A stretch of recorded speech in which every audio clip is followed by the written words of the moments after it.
The hype is real. If there was any doubt, it's been put to bed. Mica Galvao is that good. Welcome to another episode of the Grappling Bulletin podcast. Myself, Howell Teague, joined as always by Chase Smith and Corey Stockton, here to dissect some of the biggest news and results from the weekend of Jiu-Jitsu. And man, what a weekend it was, because as this show's headline states, Mica Galvao won the BJJ Stars Middleweight Grand Prix. We'll get into the details of that a little bit later, but Chase, first thoughts. That was wild, huh? Yeah, the lone doubter claiming under that cliff by their fingertips had them just slowly peeled off, over one the by weekend. one. One by one. They're gone. There's no one left that could possibly doubt this man, Mica Galvao.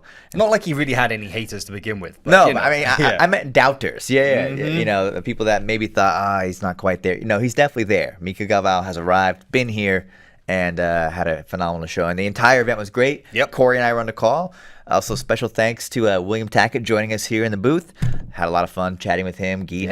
All things jiu-jitsu. Really good analysis there too as well. Thanks a lot for joining the show there, because I was not around. Otherwise, I would have been here to maybe chill out and watch the show with you. Yeah, slacking. Corey, what did you make of the weekend? Yeah, absolutely. Thrilling tournament between Mica's performance, obviously, and the slate of no-gi matches that we'll get into shortly as well. But really great to see some ADCC rules jiu-jitsu going on down there in Brazil. Yes, it was. Now, let's start off today's show with some results from around the world of jiu-jitsu, because it was a pretty big weekend. We'll get into the Mica Galvao story a little later. We have a lot to talk about in today's show, so let's waste no time. Let's get straight into it. As you can see right away, first of all, you got the old results and news roundup. And we'll start off talking about Jansen Gomes, because Jansen Gomes, black belt, well, you may have seen today on our Instagram, actually, that he's also just been announced as a competitor on Who's Next, our reality TV show. So getting closer and closer to having that thing out there. I can't wait. A couple weeks away. Don't miss it. First episode drops very soon. But Jansen was in action over the weekend. Now, he's a rookie black belt. Of course, he got promoted at the end of 2021. Got promoted just after winning Worlds as a brown belt. And since then, he hasn't been super active, to be honest. He competed at Pans, had a couple of matches, but, lost to Leandro low there. And he competed in an event over the weekend called the Warrior Jiu-Jitsu Championship. And this event, it was hosted by Pacho, one of the Czech black belts there. in California, and he put together 2 brackets. There was a purple belt bracket and a black belt bracket, but the black belt bracket, 16 men, and it had the fearsome presence of Erberth Santos in that mix. And Jansen Gomes beat him in the second round of the tournament. Yeah, and I see it has some controversy surrounding it, right? Erberth made a few posts about it, asking about potential 2 points he should have been awarded for a takedown. I haven't had a chance to see the whole match. I did see the clip. Definitely has maybe an argument there. I don't know if it's totally clear. But Well, this officiating is never perfect, and yeah, it's definitely one of those things. But the overall performance, Jansen Gomes, consider that he beat the heavyweight UFC fighter Jared Vanderaa in the opening round, Erberth Santos in the next round, Thiago Silva in the semi-final, and then Austin Baker in the final. Those are 4 ultra heavyweights. I was going to say, those guys are all huge. That's crazy. So, I mean, I'm not trying to take anything away from Jansen. Just wanted to point out some of the news in the news section here. But in any case, Jansen killed it. Definitely very, very excited to see what he has in store for the rest of the season. Someone to watch for sure. Yeah, honestly, the fact that he picked up this win at the tournament as well, and controversy aside, you have to think that is going to be a big confidence boost going into Worlds, because of course Jansen competed at Pans and he lost to Leandro Low in that match, but picking up a win against a world champion like Erberth is no joke, and then beating a bunch of ultra heavyweights has got to give you a shot of confidence going into something like Worlds. So very excited to see what that means for his performance there. The next result that we wanted to talk about is Toro Cup 20. So Toro Cup 20 was streamed here on FloGrappling, our first time streaming Toro Cup, and there was a great match, not the main event, but it was on the event, was Gavin Corbe versus Estevan Martinez, one of the fan favorites, of course. Estevan Martinez, the Giant Slayer, going up against Gavin Corbe. Now, you may not have heard of Gavin Corbe. He's one half of the Corbe brothers, him and his brother DeAndre. DeAndre's a black belt. I believe Gavin's still a brown belt. But Gavin had a great showing there at the ADCC West Coast Trials. Looked great there. Had a decision win, a points win over Estevan Martinez here at Toro Cup. And then, the next day, went to Bethlehem, Pennsylvania to compete at the Finishers Open and won 4 matches, all by submission. Yeah, when you do a double hitter, that's an impressive performance. Corey, you ever try that? You ever jump into 2 events one weekend? It is not fun, first-hand experience. Two events in one weekend, it is absolutely exhausting. So to be able to come out of a match against Estevan, who's just a cardio and movement machine, and then follow that up with 4 submissions back to back, incredibly impressive. And really, for somebody who's on the up and up, like Gavin is, a great way to get his name out there. Yeah, keep your eye on Gavin, competing out of, I want to say Virginia, Standard Jiu-Jitsu, a teammate of Alex Wynn, who's #1 veteran, and silver medalist at the Nogi Pans as a brown belt. I'm not sure if he's still a brown belt or if he's a black belt yet, but very, very good opponents. And a little shout out to the Toro Cup as well, because each event that they host, they choose like a charity to donate to. They often have these fundraising events, and the latest event they donated or benefited the Autism Society of North Carolina. So great job there, guys, and like I say, keep an eye on Gavin. Let's talk about Max Hanson, because Max Hanson, the Canadian, competing at the Midwest Finishers. This is an affiliated event to the Finishers Open, Finishers Sub Only, that we just mentioned there in Bethlehem, Pennsylvania. The Midwest Finishers have been running series of tournaments around that area for a while, giving grapplers a platform from which to showcase their skills. And Max, again, 4 matches, 4 submissions. Look out for this guy. Yeah, tough to argue otherwise, right? I mean, you love to see that kind of performance, and Finishers has definitely been kind of a long-running showcase for up-and-coming talent, right? And this definitely puts a stamp on it. Also, been announced as a WNX competitor, so Max Hanson on the bubble here, Corey. Yeah, he is certainly a guy to watch out for, winning Midwest, the EBI style tournament. Always nice to see those end in submission and regulation, no less. Now, I want to say as well that win at the Midwest Finishers actually qualifies him for the next big Finisher Sub Only in Bethlehem, correct? Correct. Yeah, there we have it. So there, Max Hanson punching his ticket. Like you said, Chase, a springboard for these guys, emerging talents come through and to showcase their skills. A little bit of news, not result related, but very newsworthy in and of itself. Talison Suarez, the Roosterweight black belt, has decided to train for the upcoming World Championships at Art of Jiu-Jitsu in Costa Mesa, California. Now, the Roosterweight black belt, you know him. He was one of the best modern exponents of the whole berimbolo game. Came up in the Cicero Costa team there in Brazil, in Sao Paulo, and then spent a lot of time training at the Unity Gym in New York. But the last couple of years, he's been living in Australia. And for the upcoming Worlds, decided to hook up with the Mendes brothers there at the Costa Mesa-based gym and training alongside some absolute beasts. Yeah, it's a very interesting move, and I'd love to see it because Talison had a disappointing showing at Pans. Well, a rare occasion for him, right? He's a guy who's used to being on top of the podium every single time. And he wasted no time saying, all right, I got to change things up. I'm not going to let that happen again. Let's do something very different and go train with the Mendes brothers. So it looks like he's running his entire Worlds camp there. I believe he said on his Instagram that he's not joining the team permanently. It's not becoming an affiliate or anything like that, but he's just going to run his camp there. It's also really cool to see the Mendes brothers take him in, right? Yes. You know, that's a pretty interesting move as well. So I think everyone benefits from this, and possibly even the fans, right? We'll see the best version of Talison Soares yet. So Talison arrived last week, and he had some interesting words to say about it as well. He said that Guy has always been something of a mentor for him. He's known him since he was 15 years old. Of course, the jiu-jitsu community is very tight-knit. Everybody knows each other. But he, of course, like many people, says that Guy and Rafa Mendes are an inspiration. His school is inspired by them. They're doing great work with Tynan, Jonathan Alves. And to be able to train with them, obviously, it's super good.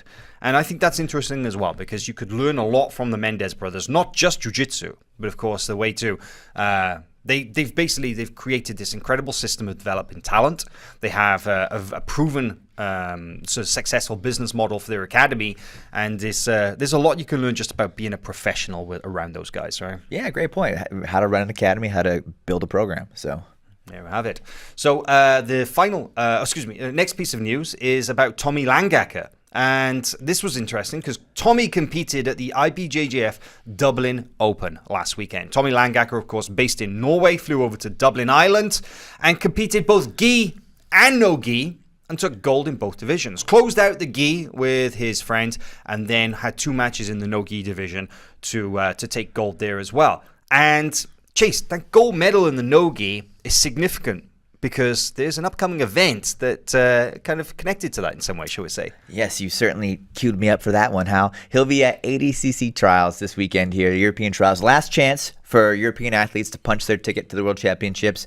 And, of course, it's significant because Tommy has spent very little time doing no-gi competition in the last, let's say, 4 years. I think he had a match with Get Dale, Corey. Maybe you could fill me in there sometime around the date. But I think that was 2016, 2017 maybe. And so it's been a minute. And Tommy's got a very gi-based game. I can't wait to see what kind of adjustments he's made, let's say, to transfer over to the no-gi world. I can't wait to see the video from these matches from Dublin. Corey, what do you think about Tommy doing gi and no-gi in the same weekend ahead of the ADCC trials? I think the gi is so natural to him, right, that I doubt it took a whole lot of preparation. But the no-gi move is interesting in that we know he's clearly taking trials seriously. And if his trials run is successful, he's one of the most exciting competitors at the middleweight division in the gi. If he can transition just a couple of those skills, and I'm thinking, his key master guard and his K guard there may transition well. So if he can carry those traits and those skills over, he could be really dangerous, not just at the trials, but at ADCC. I think a factor that we have to consider as well is that for Tommy as well, I think it's just about mat time, because there have been so few opportunities for him to compete in Europe over the last couple of years that he probably just wants to get as many matches as possible in preparation for trials coming up next weekend. And we'll get into that a little later in the show. The final news story before we move on is a very interesting result. You may have seen him. You may have heard of him. He's been a frequent appearance on the B Team's YouTube channel and social media. But it is a 17-year-old grappler by the name of Jozef Chen, training out of the B Team for the last couple of months. And over the weekend, he had a match with and submitted Austin-based grappler Andrew Tackett. Now, this was a closed-door match that has been filmed, but has not been released yet. It was closed-door, meaning there were no spectators, there's no video, there's nothing of this match just yet.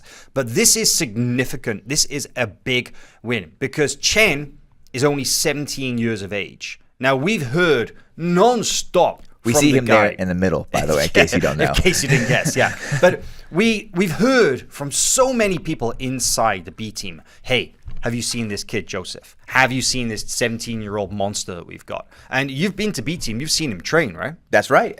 He jumped out immediately, right? We were there to film Nicky Ryan's training camp ahead of WNO, and he was scheduled to to take on Jacob Couch. And he was rolling with Joseph Chen. And it was a competitive round. I'm like, who is this kid? He's obviously pretty young. And, we weren't really sure where Nicky was at because he was just coming back, getting into a full camp. And we're like, is Nicky not quite where he wants to be yet? Or is this kid really, really good? Well, it turns out to be the latter. Where Not that many people push Nicky like that. That's right. right? I saw Nicky doing very well in his other rounds. So I'm like, there's something maybe to this guy. And sure enough, a few months later, we see a result that's pretty astonishing because Andrew Tackett is no joke. Yeah, well, we haven't seen too many competition results from Jozef here in the United States just yet. Apparently, the reason he's here in Austin is because he's training for ADCC trials. And it's interesting to note that he's a dual national, both Taiwan and South Africa. That explains the name, Jozef Chen.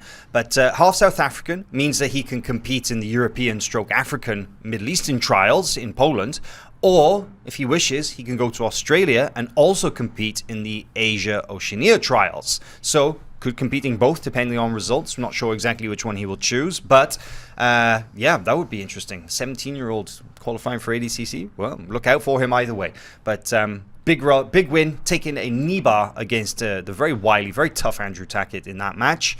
I'm sure we'll see a video of it soon. Well, that's it for the results and news roundup. Many results, a lot of big matches over the weekend.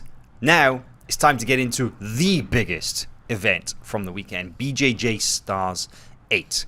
Took place in Sao Paulo, Brazil, Brazil's most professional jiu-jitsu event by far. And it featured not only the 8-man gi middleweight Grand Prix, but it also had a series of ADCC rules super fights, including a number of former ADCC champions and ADCC South American trials winners. Let's get into these results and let's talk about some of the standout performances. Because for me, I'm going to kick this off. The biggest, most exciting result for me was that of Gutemberg Pereira, winning with a guillotine choke against Felipe Andrew in only 25 seconds. Check out this video. This is basically the whole match right here. And when this happened, man, I gotta say, I was out of my chair. What a result. Talk us through it, Chase. I mean, yeah, you might have heard us in the commentary, and we kind of lost our minds a little bit because we weren't really sure what to expect. We knew Gutenberg had an amazing performance at trials,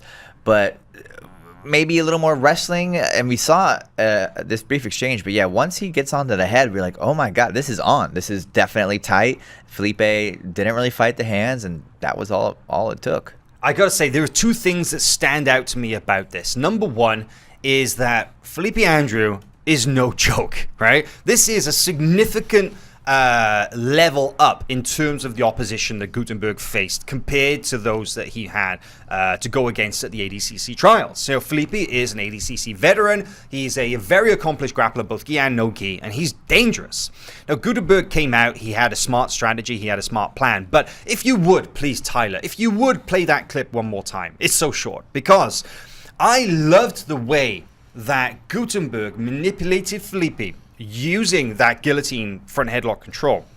When he snagged the neck, you'll actually see it in just a second, that he almost steers Felipe Andrew back into the mat to get the submission. And this is great mat awareness, right, Corey?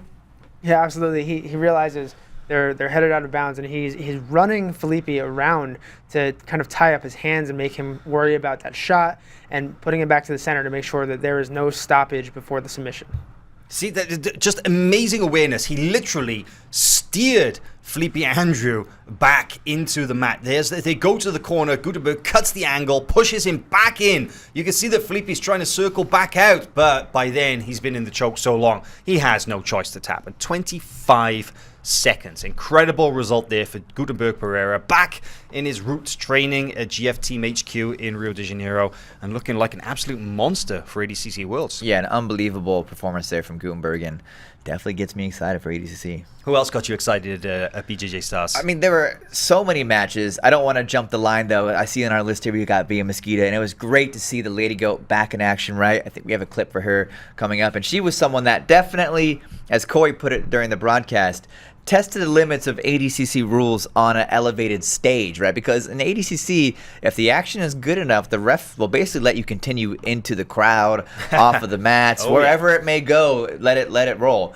However, an elevated platform does make that a bit trickier, and we saw Bia make the most of it. But this was the winning sequence, and it was clinical, right? The takedown into the pass. It was one continuous motion, no unused effort, nothing unnecessary about it, and gets the sub. It was just flawless. It really was, and very interesting to see that they initiated from the feet as well. That Mesquita scored the takedown. She put Boscha down to the mat, and she was immediately passing and catching the arm for the submission. In, like you said, in basically one fluid sequence, attack sequence. Really, really special. And that is the first time that we've seen Bia Mesquita compete in no gi for some time. And again, she's going to be coming back. She's going to be at the ADCC World Championships in September, and I think this is a little preview of maybe what we can expect come September. How about you queue up the next one, Corey?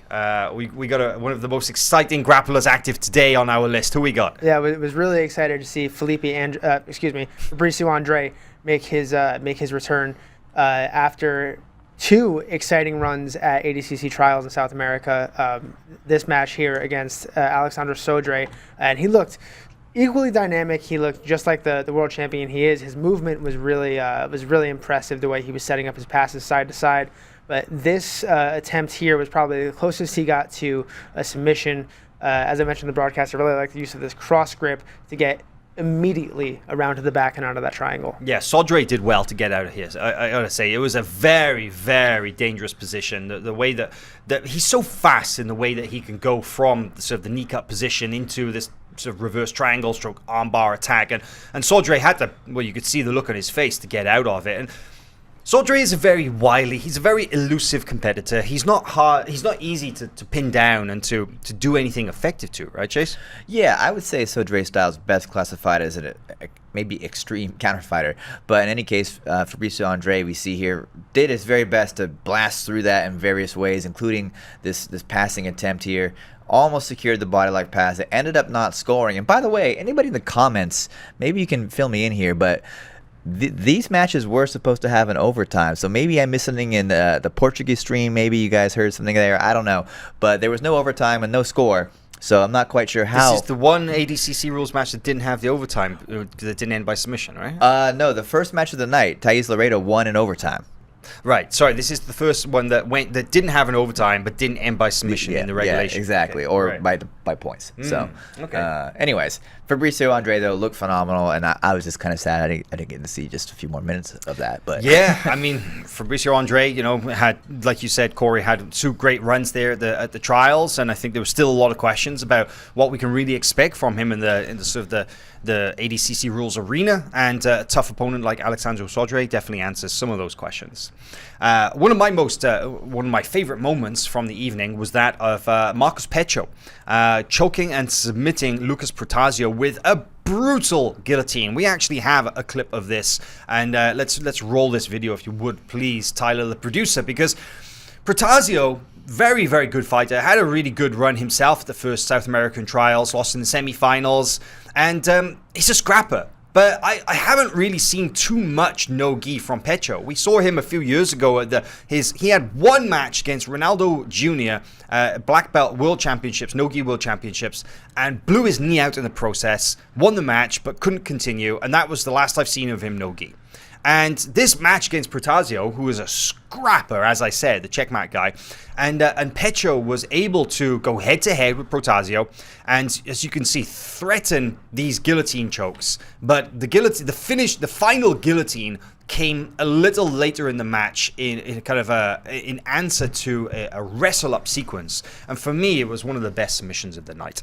Yeah, Petra looked extremely well-rounded, but absolutely the front headlock sequences he was putting on. He's a headhunter, right? Was great, but also I was really impressed with his both wrestle-ups and wrestling, counter wrestling.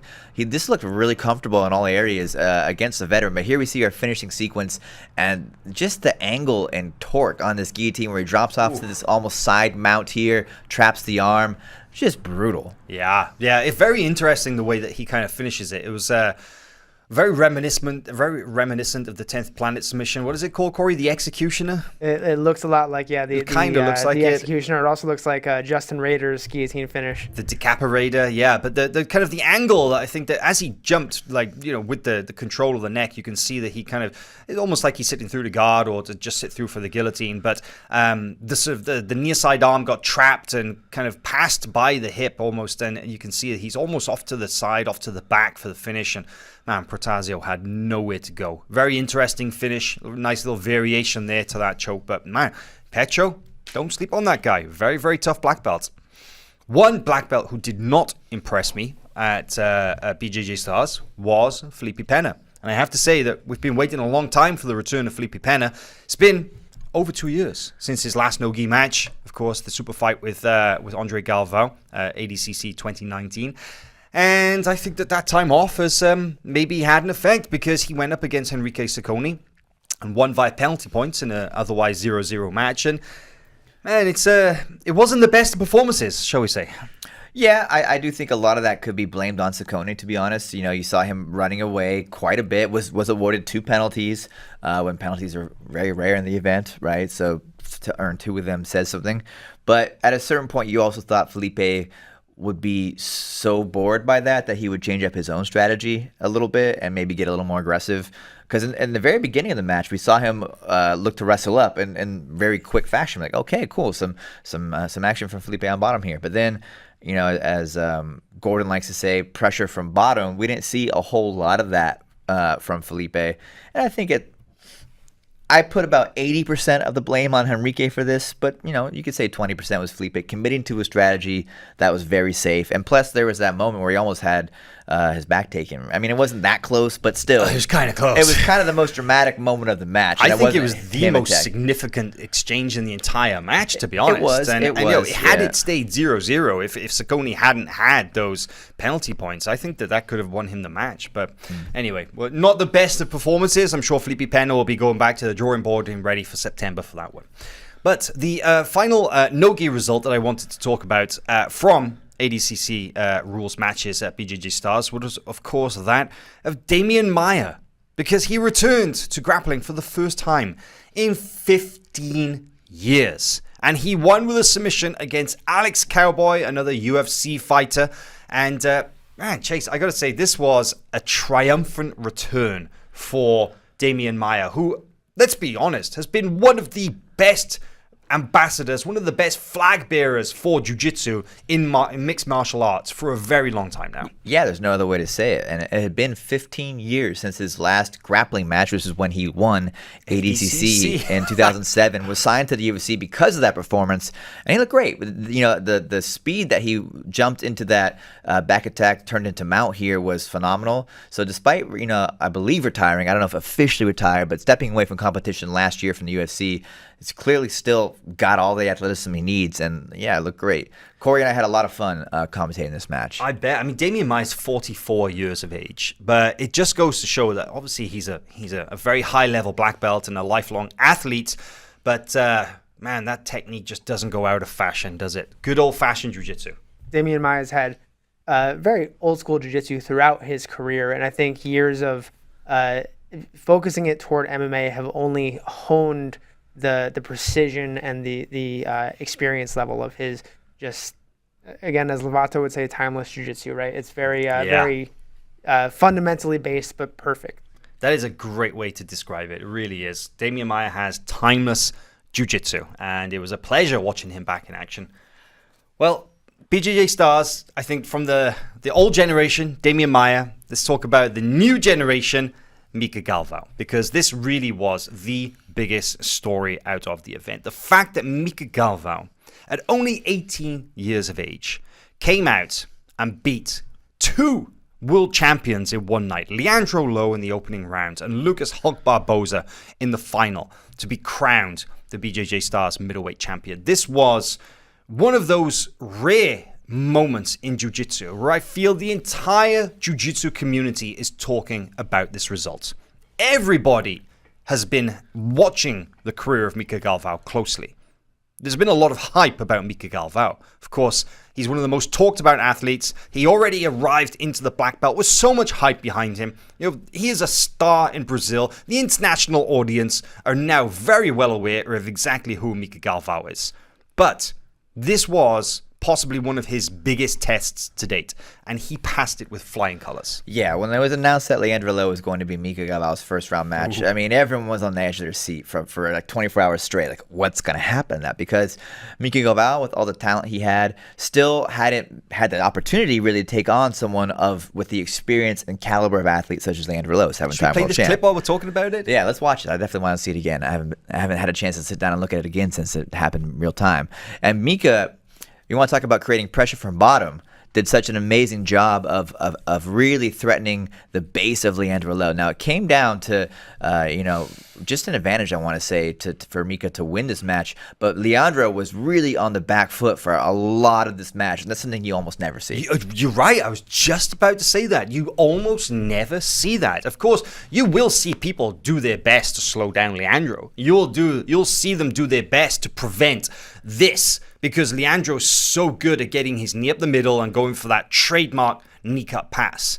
But Mica Galvao, he had the answers for it. Strategically, he went in with possibly the perfect game plan to beat Leandro. But technically, he had what was necessary to stop one of the most successful jiu-jitsu competitors of the last decade. Stopped him in his tracks, right, Corey? No matter how many times I see it, I'm so impressed by the dexterity and the movement that Mica has with his legs. And that's really, that allowed him to start scoring those advantages against somebody who is as generally dominant as Leandro is. Leandro doesn't get submitted or threatened from closed guard by anybody. So for Mica to be able to just climb up Leandro's body and start putting his arms under pressure is a real credit to this, obviously, to me, future world champion.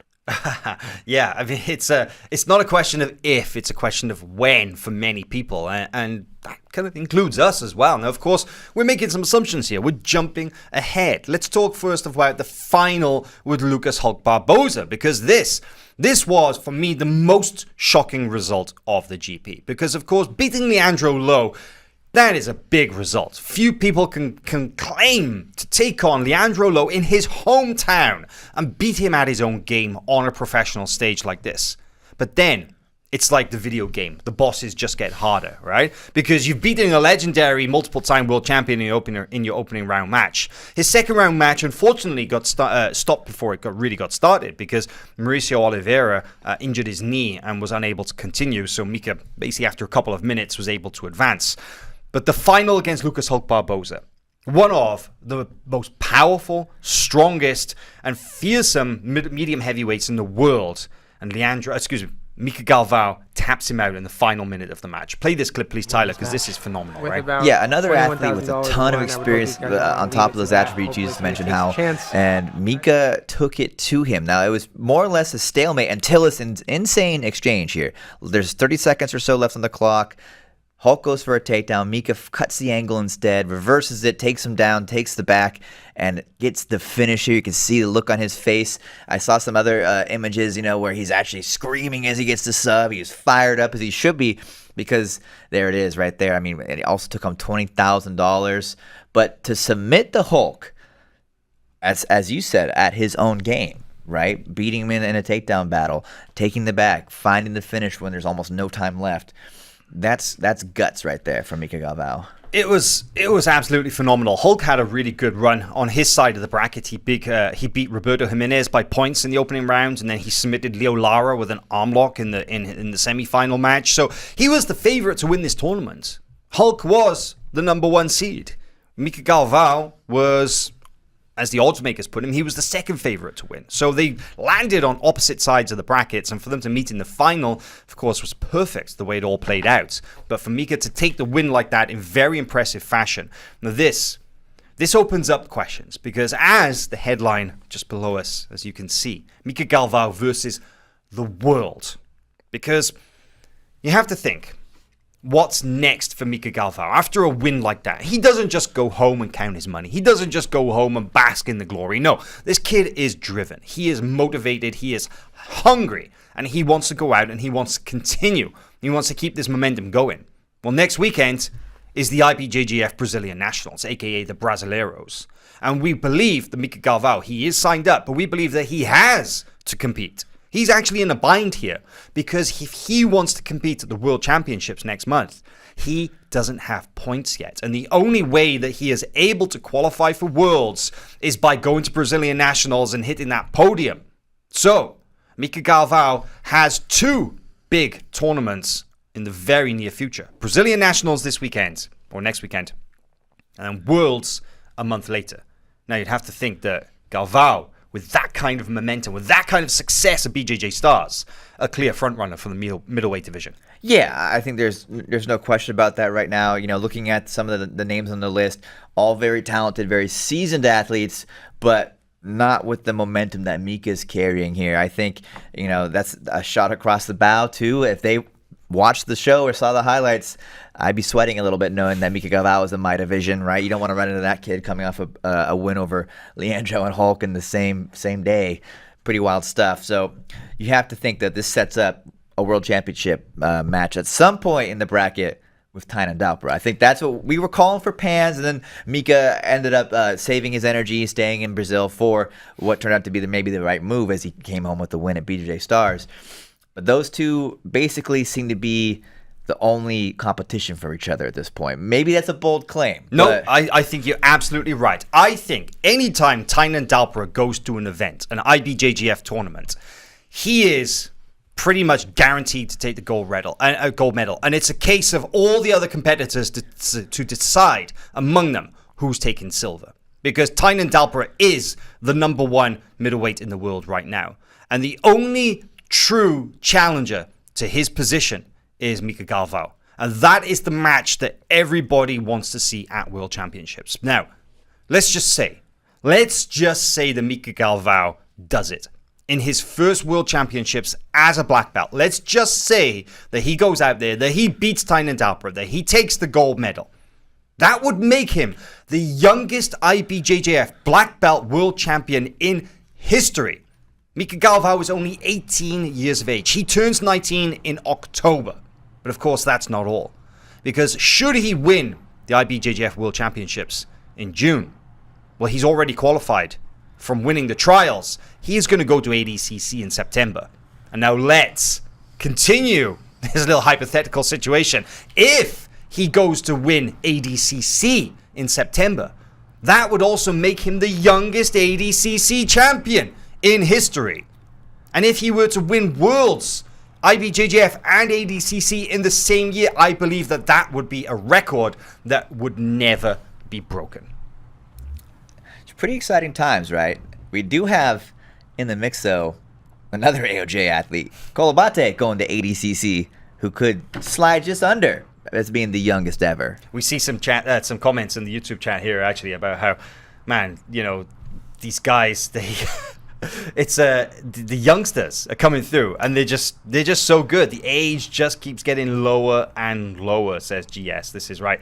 100%. I mean, it's just a state of the times, right? Like, these kids are becoming professional, training like professionals, competing as professionals from younger and younger ages, and so their experience is off the charts by the time they get to 18, 19 years old. It's just different now. And you stack him up against some of the other big name champions who have come before. Corey, we've got guys like Rafa Mendes and Mikey Musumeci and Mateus Gabriel. These guys were all in their 20s when they won Worlds, right? Right, and that tends to be the trend, right? Winning. Excuse me, I say 20s, I mean 20. And winning Worlds at black belt at 20 years old is still almost unthinkable, right? It's very few have done it, but to win it 2 years earlier than that would be a record. And let's not forget, this is a very kind of hypothetical situation here, but Mica's proven that he can do it before. He won World Pro, becoming the youngest ever to win World Pro back in November. Man, it's definitely not a long shot. It's not a long shot. It's World very possible. Pro, Worlds, and ADCC all before he turns 19 in October. It could happen. It could happen, and if it does, you'll be able to watch it all here on FloGrappling, because we have all of those events right here, and we'll be live streaming all of those one after the other. Man, I am so excited for Worlds now. I'm so excited for Brazilian Nationals this weekend. We were sending Hollywood Mike and Trey, OG Trey, down to Brazil to vlog it, to get all the sort of inside access. Unfortunately, we're not streaming the event live, but we will be covering it from here. And then, of course, Worlds is just a month away. Man, I am so excited for this. And as I said in this morning's article, this is why watching Mica Galvao in 2022 is just non-negotiable. It doesn't matter what he's signing up for or what event he's competing in. You make sure that you tune in to watch it, because this kid is going places. Well said. Yes. So, we set this up a little bit. We talked about Brazilian Nationals and Worlds. Let's move on, shall we? Let's talk about the IBJJF tournaments coming up, because the Brazilian Nationals, as we said, takes place this weekend coming, and the divisions are looking stacked, Chase. Yeah, let's kick things off, at Feather. Feather really caught my eye. We got Kennedy Maciel in the mix there, Mateus Onda, Sam the Guy, and Fabricio Andre. Those are the big four for me in that division. And Sam the Guy just came off of a big win. I think it was the Rio Open last weekend, Rio Open, and haven't seen him in action much this year, but he's definitely a threat in any division he enters. Him versus Kennedy would be a pretty fun matchup, I think. Mateus Onda is kind of my dark horse for the division. Could definitely upset some key names there. He's good. He's very good. And then as we just talked about, Fabricio Andre, maybe the man of the hour, right? Very dynamic grappler.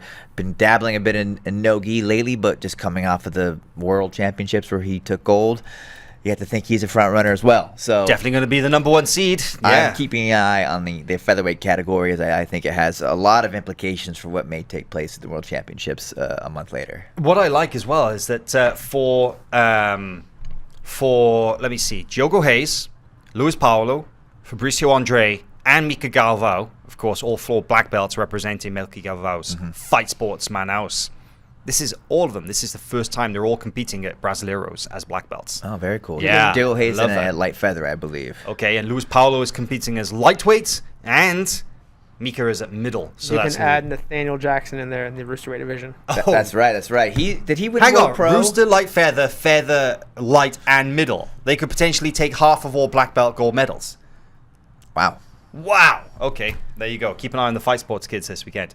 And then this. What about the heavyweights? Because there's one big name in it, super heavyweight, that I think I'm excited for. Yeah, absolutely. We touched on middle with Mica, but moving on up to super heavyweight, we got Nicholas Marigali, right? So Nicholas Marigali said it a few months ago, despite training full-time for ADCC up here at New Wave, training with Gordon Ryan, John Danaher. He's come out and said he wants to win double gold at Worlds, and it looks like he's starting his campaign a month early at Brazilian Nationals, right? Oh, yeah. And that's a tough division. He's registered as Dream Art, so he's got Anderson Muniz in his division, which is another front runner. Don't know what exactly would happen if they were to meet. But we also have Felipe Andrew and Devontae Johnson as names that jumped out to me earlier. I haven't checked the list in a couple of days. Marcelo Gomes from Gracie Baja. Yeah, he's great. Marcus Scooby's in there. Yeah, say again? Marcus Scooby's in there. Scooby, Leo Lemos. He was a ADCC Silver Medal trials. Yeah, this is a Jackson Douglas from Checkmate. This is a tough division for sure. But 2-time world champion Nicholas Marigali. He's definitely one to watch. He's coming back too with a point to make, right?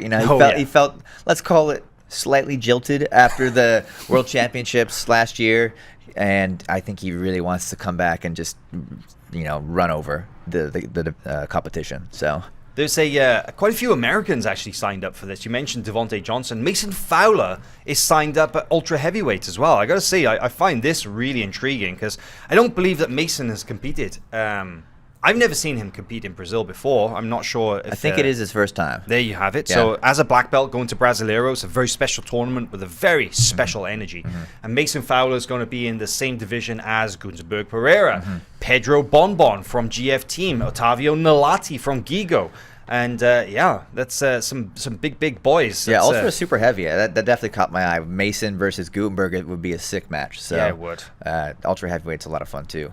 Very cool, man. Brasileiros goes down this weekend, as we mentioned. There's you could follow the results here on FloGrappling. It's worth noting, by the way, that there are 3 women present at the Brasileiros chasing the Grand Slam still. Oh, that's right. Right now, there are no men that just because they haven't been at all the majors, able to complete the Grand Slam. But we have 3, I think, Corey, 3 women. We have Gavin, Natalie Tata Ribeiro, and Maia Bastos, all in different weight categories, looking to hit the Grand Slam, which is every. Anna Rodriguez is not signed up.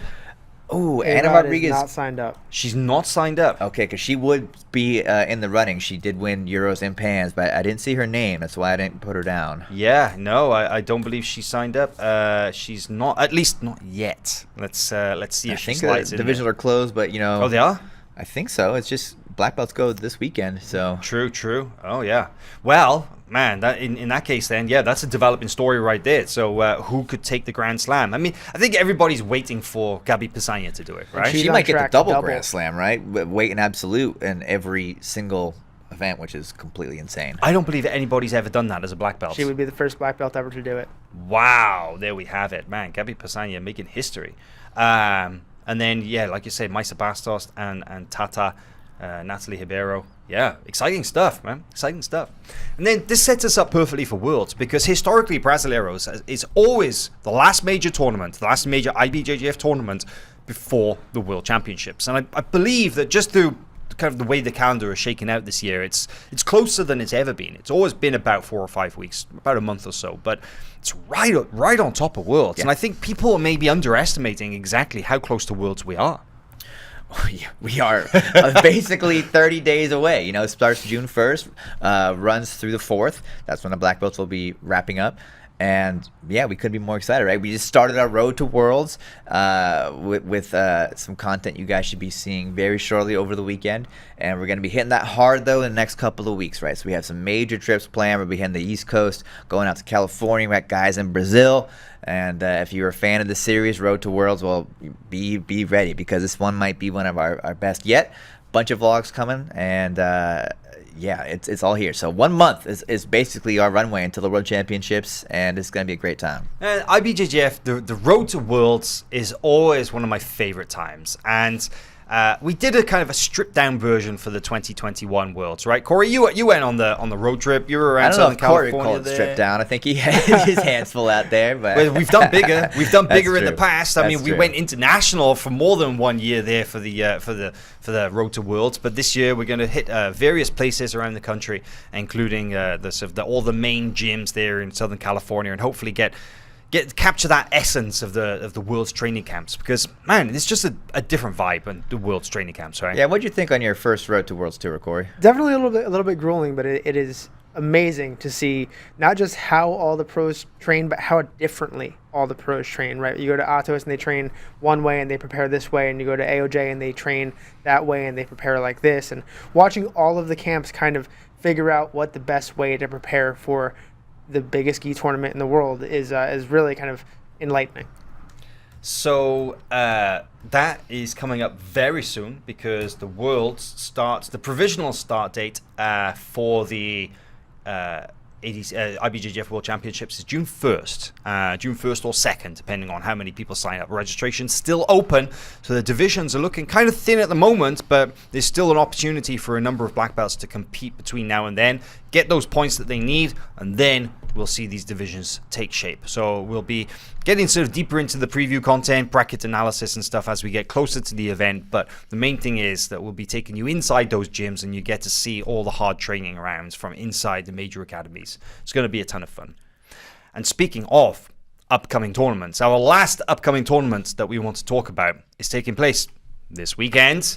It is the ADCC European Qualifiers. Now, to give it its true full name, it is actually the ADCC Europe, Middle East, and Africa Qualifiers Trials event. And this event is basically the last trials event for pretty much half of the world. I think like 3 continents pretty much, right? Europe, Africa, and Middle East. That's quite a bit of distance, yeah. Yeah, covered. yeah, that's a big old chunk of people. And we've identified some of the biggest names who will be competing this weekend. And there's some standout names. Who wants to go first? Who wants to take the lead here? Corey? Chase? Who wants to go first? Corey, go ahead. Jump on in. Yeah, I think we need to give him a shout out because he did so well at the North American trials. But Daniel Monasua of New Wave, Big Dan. yeah, Big Dan. Let's just call him as he is. We see Big him Dan. here actually right now. So this highlight isn't all the names exactly as we're talking about them, but go on, Corey. Big Dan. Yeah, Big Dan, incredible leg lock artist, great guard player.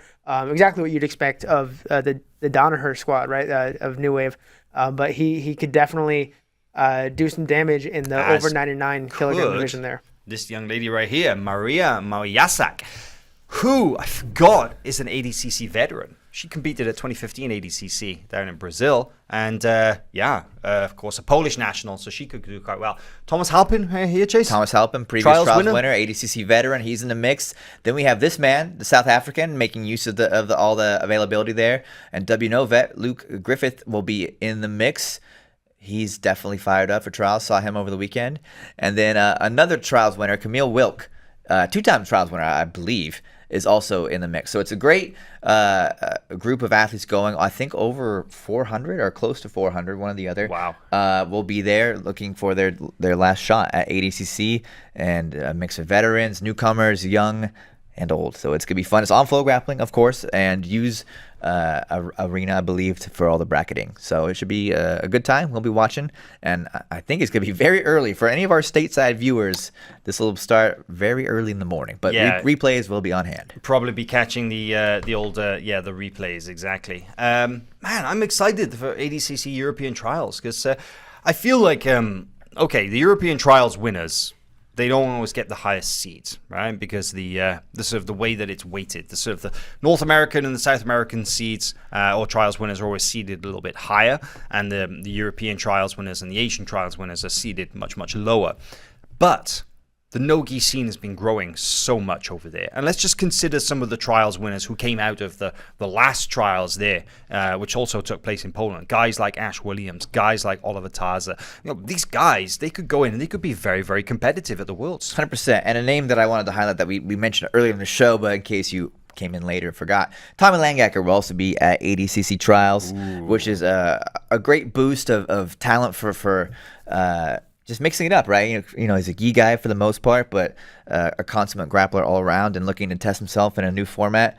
Did well in the IBJJF Open over the weekend, which of course allows heel hooks and all the entanglements you desire. So looking forward to see what Tommy can do, especially what his wrestling might look like. Yeah, that is a great question. Man, it's so much to look forward to out of this. Also including, we should give a special mention to the fact that at the last European trials, you had 2 women's divisions, but of course they were just there for experience and to get time on the mat under ADCC rules. The women only qualified the second trials. So Peyton Lecce and Magdalena Loska, the under 60 and the over 60 kilogram winners there at the last trials, they're going to come back this upcoming weekends, and they'll have a chance to actually qualify for the Worlds this time. So yeah, exciting times. All roads lead to Las Vegas in September for the ADCC 2022 World Championships. We will, of course, be there this weekend. We'll have the FloGrappling production team streaming that event live. We'll have all the results and breakdowns, I'm sure, next week in the Grappling Bulletin show.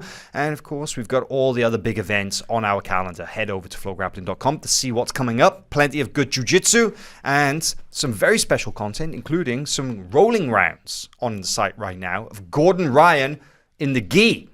Don't see that very often. Damn, he just dropped that in there so casually. Yeah, Gordon Ryan in the gi. He's helping out Nicholas Marigali get ready for the Worlds and Brasileiros, and he was happy to let us film. We have some basically raw footage of him training, rolling. It's really interesting. Yeah, and it's a bad day for the haters, as Gordon likes to say, because Gordon looks very good in the gi as well. He really does. I was watching it earlier as I was kind of working on some stuff, and I had it on, and I kept doing what I was doing because I was just watching his technique and I'm like, oh my God, he's really good. Like his guard passing, his use of grips. He's not doing no gi in the gi, by the way. He's playing De La Hiva guard. He's using spider Long step guard, passing, long step passing. So he's definitely exploring the techniques that are not usually so available in no gi, and it was pretty cool to see. It really was. And that's now available to you. Yeah, head over to FloGrappling to watch it. Guys, thanks a lot for joining us here at the Grappling Bulletin podcast. We will see you next week for another episode. Catch you next time.